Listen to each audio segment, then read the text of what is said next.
Right, so arguably the most talked about Oakland Athletics player leading up to the 2022 campaign, a player that just did not pan out during the season, spent a lot of time in the minor leagues after being acquired in a blockbuster trade with the Atlanta Braves. Yeah, I'm talking about Cristian Pache, a player that the A's had high hopes for, a guy that was once the Braves' top prospect and was supposed to be big in kind of this new regime for the Oakland A's in 2022. He just did not pan out. And all in all, the A's, he didn't even make the roster this year in 2023. The A's traded him to Philadelphia for a pitcher, Billy Sullivan. So I'm kind of here to talk about my thoughts on this trade. I think, for one, there's no denying Cristian Pache was a huge disappointment last year. And yes, he's a young guy. He's 24 right now.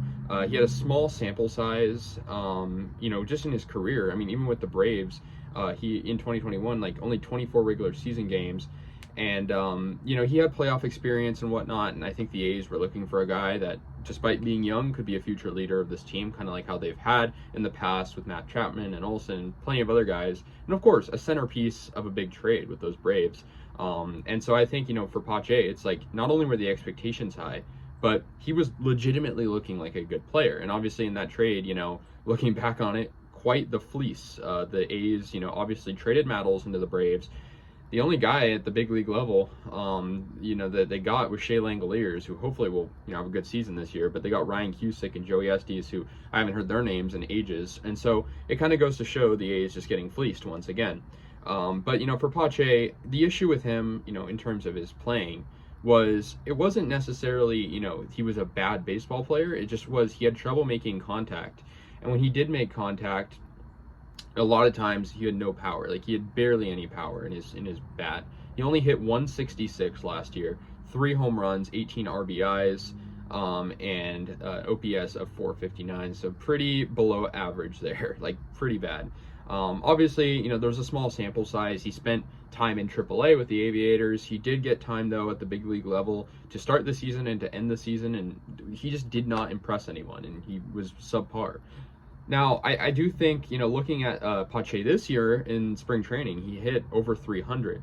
And I think that is good, but I also think that could be deceiving, right? There's plenty of guys that look good in spring training and then absolutely fail at the big league level. I'm thinking Kai Tom 2 years ago, 2021. Oakland A's, another version of that. So I don't think you can use his spring training to justify keeping Pache, but I think, when he's a guy that was a centerpiece of probably the biggest trade we've had in recent memory, and he only played at the big leagues for not even a full season. It's like with the A's, I think it's one of those things where it's like maybe just give him more of a chance. And I don't know. I don't know what was going through the front office's mind.